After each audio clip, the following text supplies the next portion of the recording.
In the 1920s, many people were recognized for being the pioneers of aviation. One of these pilots was Charles Lindbergh. Born in Minnesota, Lindbergh was competing for the ONTAG prize of $25,000 on the first non-stop flight from New York to Paris.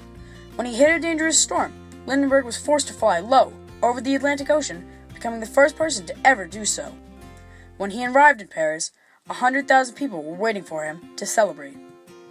This inspired many other people to take flight, such as the famous Amelia Earhart, who became the first woman to fly solo over the Atlantic and was recognized for her achievements in aviation. Young Bob Hoover also grew up watching these two and wanting to be just like them.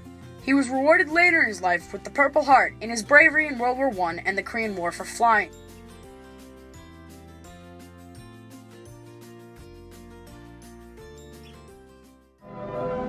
"33 hours later, he landed at Le Bourget.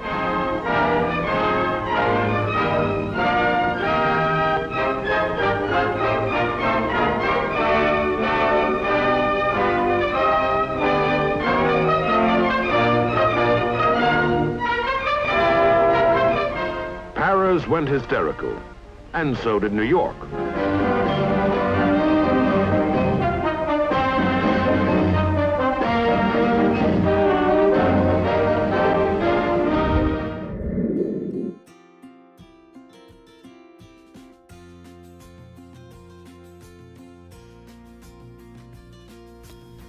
These planes, which made pilots celebrities, were used a lot during World War I.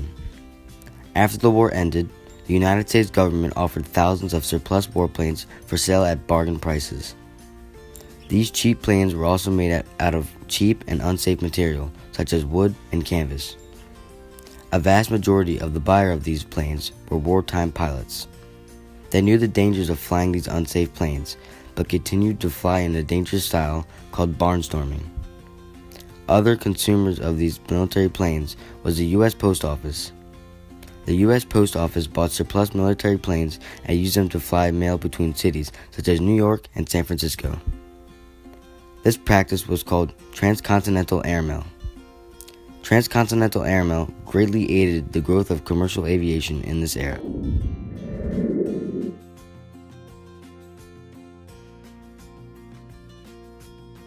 Henry Ford was born July 30th, 1863.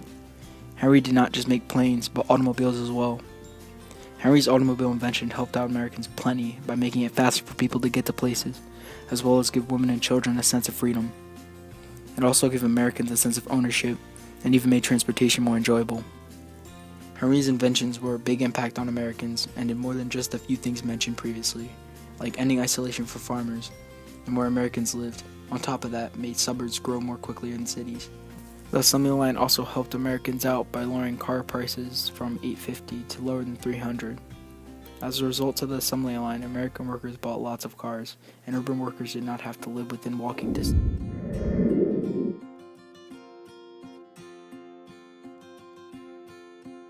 In the 1920s, many businesses and improvements were made to refine how the traveler's journey was.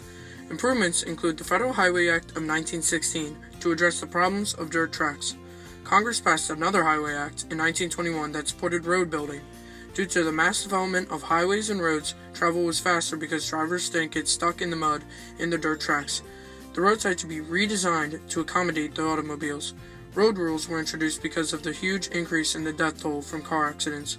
Before the 1920s, less than 5,000 people were killed, but by the 1930s, 30,000 people were killed. The rules that were introduced were stop signs, speed limits, and traffic lights. Businesses were also created to serve the needs of the drivers. Businesses such as gas stations, diners, campgrounds, and motels were built for the travelers. Along with new businesses came new advertisements on billboards. A historian stated that the automobile age brought many parking problems. They rose due to the demand of larger lots, meaning the more cars became popular, the more demand there would be to improve the experience of the drivers.